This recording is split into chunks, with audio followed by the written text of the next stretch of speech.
જય સ્વામિનારાયણ.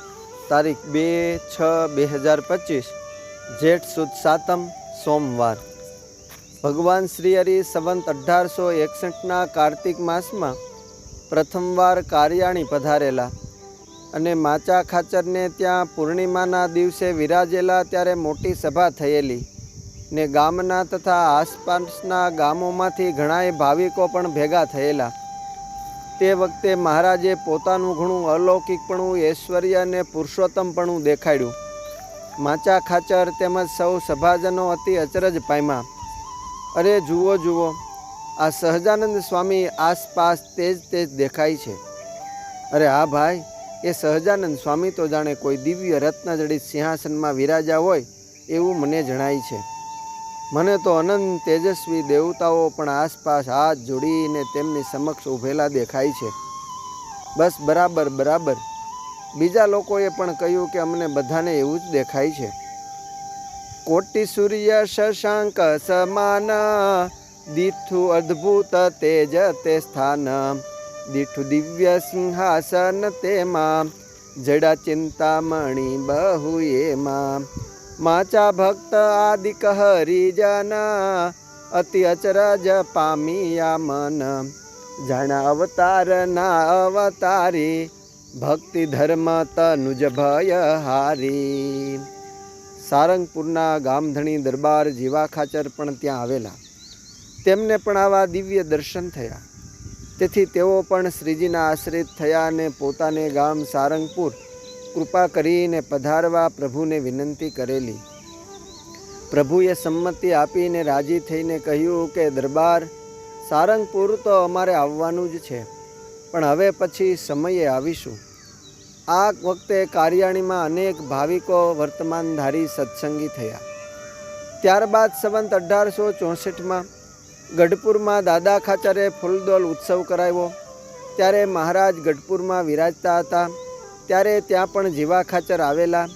તે વખતે તેમણે ફરીને ભગવાન શ્રી હરિને સૌ સંતો ભક્તો સાથે સારંગપુર પધારવા વિનંતીપૂર્વક આમંત્રણ આપ્યું.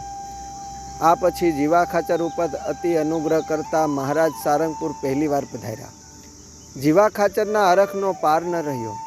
પ્રભુના દર્શન સારું ઘણા ભાવિકો ભેળા થયા હતા. ધામધૂમથી શ્રીહરિનું સામયું કરીને દરબારગઢમાં પધરાવ્યા.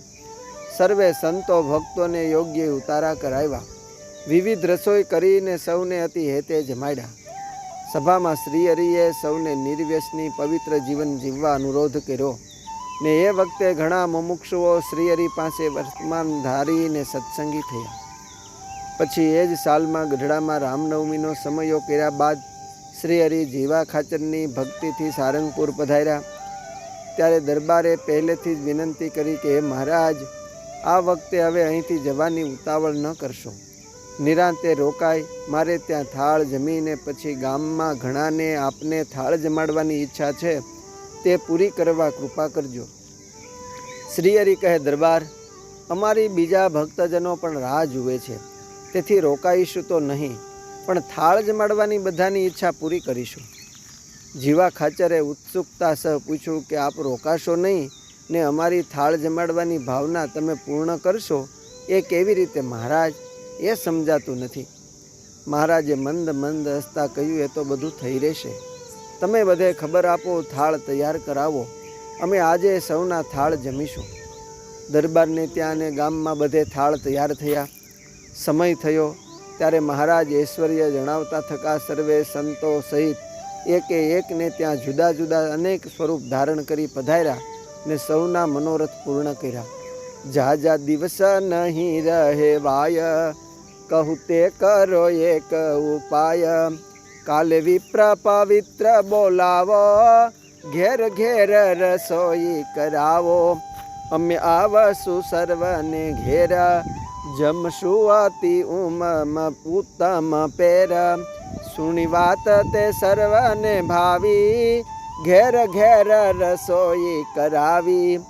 જમવાની વેળા થઈ જ્યારે, થયા ઘેર ઘેર ગયા હરિ ત્યારે, કર્યા કૃષ્ણે ત્યાં રૂપ અનંત, થયા પોતે જ પોતા થયા પોતે જ સાથેના સંત, નિજ જન્મ ન સૌએ મ જાણે, આવ્યા છે મુજ ઘેર અટાણે, જીવા ખાચર કેરે નિવાસ, જય માએ જ રીતે અવિનાશ.